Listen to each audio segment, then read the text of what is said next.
Hello hi everyone, welcome back to my channel. तो जिस चीज़ का हमें इंतज़ार था, कल वो इंतज़ार ख़त्म हो चुका और मेरी आवाज़, आपकी आवाज़, हम सब की आवाज़ जो है वो कलेक्टिवली आयोग ने सुनी और फाइनली कट ऑफ लिस्ट को जारी किया और ये जीत हम सब की जीत है। कट ऑफ लिस्ट जारी हो चुका है, हम सबको पता चला कि कितने कट ऑफ लिस्ट का मिनिमम क्या गया है, कौन-से सब्जेक्ट में गया है और अब बस ये हो चुका है।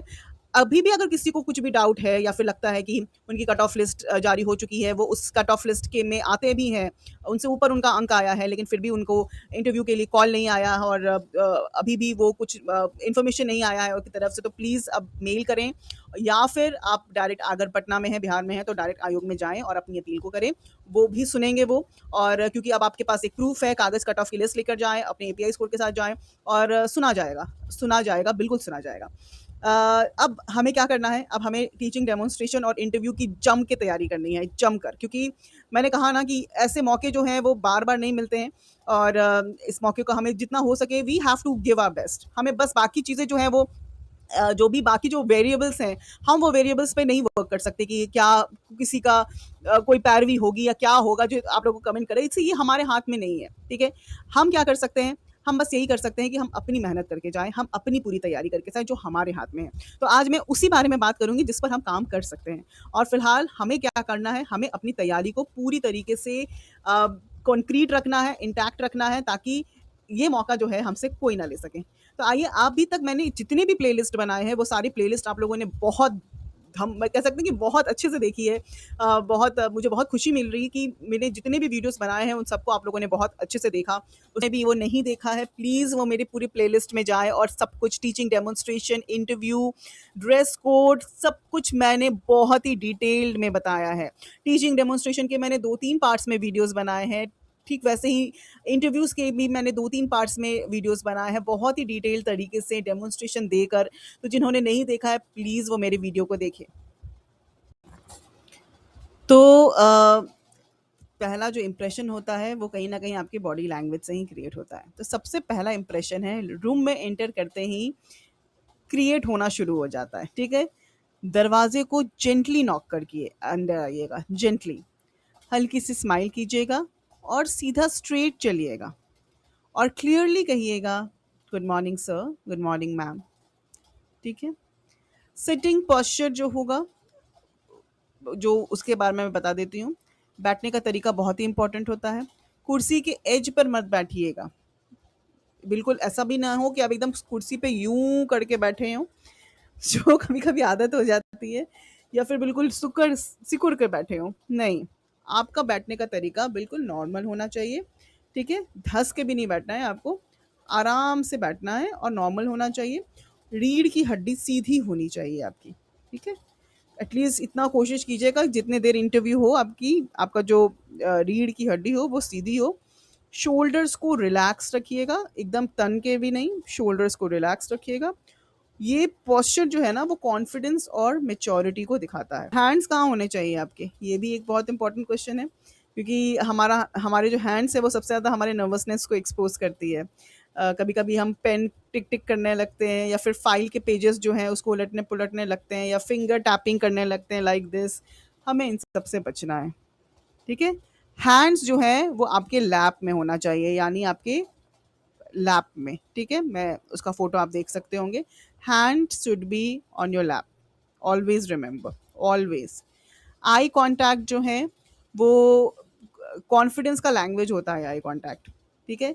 जिस मेंबर ने क्वेश्चन पूछा है, पहले आपको उसकी तरफ देखना है, फिर नेचुरली एक लाइन, एक सेंटेंस उनकी तरफ बोलने के बाद, उनके क्वेश्चन के आंसर को देने के बाद देन यू कैन नीचे देखकर जवाब मत दीजिएगा। जैसे कि कभी-कभी हम नीचे देख रहे हैं या फिर कभी-कभी हम ऊपर देखकर जवाब दे रहे हैं, नो।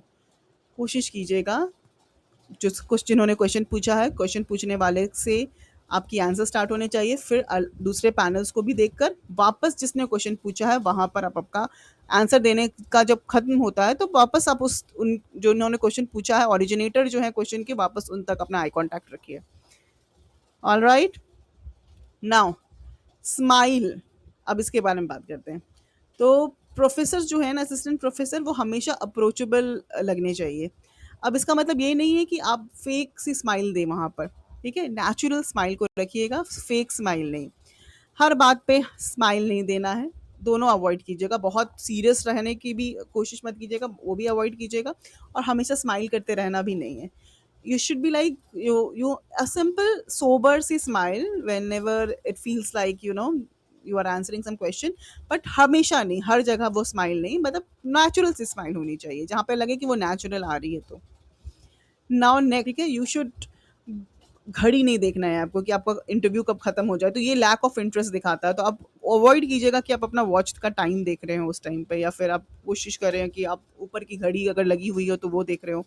नो, जितना देर इंटरेक्शन हो रहा है it should be with them, and you have to be totally involve in that conversation. Always remember, if they are asking question, get involve.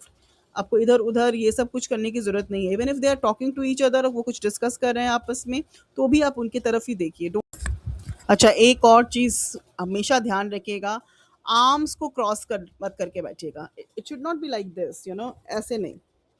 आपको इस तरीके के पोस्चर्स को अवॉइड करना चाहिए, क्योंकि ये बहुत ही डिफेंसिव पर्सनैलिटी को शो करता है। ठीक है? लेग्स भी जो है वो क्रॉस नहीं होने चाहिए, leg should not B crossed.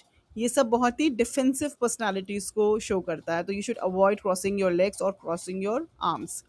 Panel को लगेगा कि आप अप्रोचेबल नहीं हैं।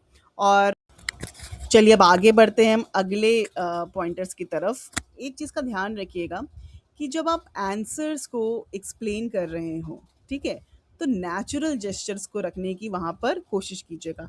आपकी जो हैंड मूवमेंट्स हैं ना, वो बहुत चीज़ें एक्सप्लेन करती हैं। तो आप जो बोल रहे हैं, आपकी हैंड मूवमेंट्स उसको सपोर्ट करना चाहिए। It should B like this. आपकी हैंड मूवमेंट्स बिल्कुल अलग ना जाए, it should support your statement, वो आपके स्टेटमेंट को सपोर्ट करे। ठीक है? लेकिन ये ओवर बिल्कुल नहीं करना है, ज़बरदस्ती की हैंड मूवमेंट्स नहीं यूज़ करने हैं वहाँ पर। आपको बहुत ही सटल तरीके से वहाँ पर अपने हैंड मूवमेंट्स को वहाँ पर यूज़ करना है। टीचिंग डेमोन्स्ट्रेशन में भी हमेशा याद रखिएगा कि सिर्फ बोर्ड को देखकर मत पढ़ाइएगा। ठीक है? कि आपका ध्यान, आपने सिर्फ बोर्ड पे लिखा है, पॉइंटर्स लिखे हैं, आप सिर्फ पॉइंट बोर्ड को देख रहे हैं और इधर देख ही नहीं रहे हैं पैनल को। पॉइंटर्स पैनल के लिए भी हैं, तो इसीलिए आप पॉइंटर्स को देखिए, बट एक्सप्रेस जब कीजिए, एक्सप्लेन जब कीजिए, तो आपका ध्यान पैनलिस्ट की तरफ होना चाहिए। इसीलिए मैं बार-बार बोल रही हूँ, टीचिंग डेमोन्स्ट्रेशन की अच्छे से प्रिपरेशन करके जाइए, अपने टॉपिक को रेडी कर लीजिए अच्छे से। और कई एस्पिरेंट्स मुझसे पूछ रहे हैं, मैम मुझे हिंदी में टीचिंग डेमोन्स्ट्रेशन देना है या इंग्लिश में? वैसे मैं आपको बता दूँ, आप जिस भी लैंग्वेज में कंफर्टेबल हैं, जहाँ पर आपका कॉन्सेप्ट क्लियर है, आप क्लैरिटी के साथ समझा सकें, उनके क्वेश्चंस को आप ले सकें, तो जिस भी लैंग्वेज में, अगर आप हिंदी में कंफर्टेबल हैं तो गो विथ हिंदी। आप वहाँ पे अपने आप को सप्रेस मत कीजिए, पुश मत कीजिए कि मुझे इंग्लिश में ही बोलना है, अगर आपको ठीक से आपकी फ्लुएंसी नहीं है तो। ठीक है? तो अगर लैंग्वेज इंग्लिश है, इंग्लिश लिटरेचर का सब्जेक्ट है, तब तो मैं वहाँ पे कहूँगी कि आप वहाँ पर कोशिश कीजिएगा ज़्यादातर इंग्लिश में ही एक्सप्लेन करने का।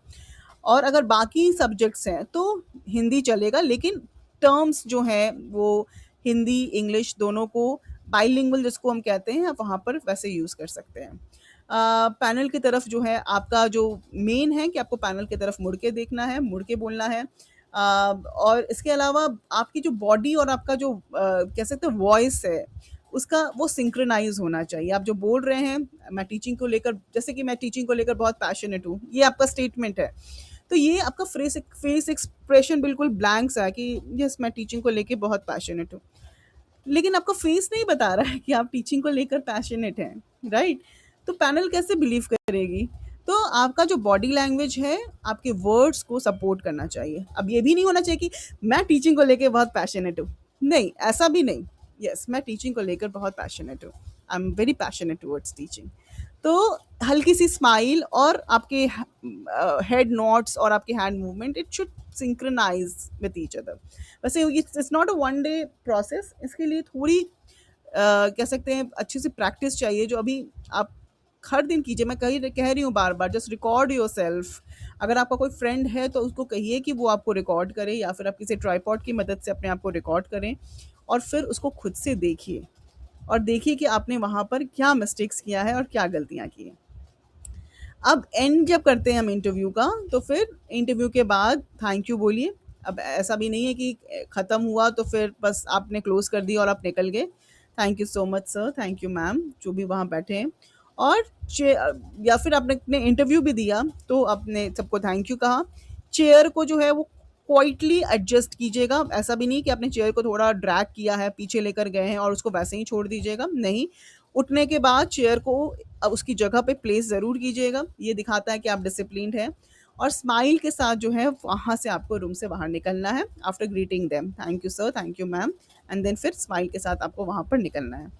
नॉलेज जो है आपको इंटरव्यू रूम तक तो ले जाती है, लेकिन आपका कॉन्फिडेंस, आपका कम्युनिकेशन और आपका करेक्ट बॉडी लैंग्वेज जो है ना, वो आपको सिलेक्शन लिस्ट तक पक्का पहुंचाएगी। आपकी आंखों में कॉन्फिडेंस दिखना चाहिए, आपके चेहरे पे एक जेन्युइन सी सॉफ्ट सी स्माइल होनी चाहिए, और दिल में एक विश्वास होना चाहिए कि ये पोजीशन मेरे लिए है और मैं इस पोजीशन के लायक हूँ। अ, बस इसी पॉजिटिविटी के साथ इंटरव्यू दीजिए, टीचिंग डेमोन्स्ट्रेशन दीजिए। आप सभी को मेरी तरफ से बहुत सारी शुभकामनाएँ। मैं लगातार वीडियो बना रही हूँ और आगे भी वीडियोज़ जारी रहेंगे, जब तक आपका ये पूरा का पूरा सिलेक्शन कंप्लीट नहीं हो जाता है। आपके साथ बनी रही हूँ, और प्लीज़ जिनका जिनका इंटरव्यूज़ कैसा रहा, आप लोग प्लीज़ मुझे कमेंट में ज़रूर बताइएगा। तब तक के लिए बने रहिए मेरे वीडियो के साथ, आगे कुछ और इम्पोर्टेंट अपडेट्स आने वाले हैं। प्लीज़ एक भी वीडियो मिस मत कीजिएगा।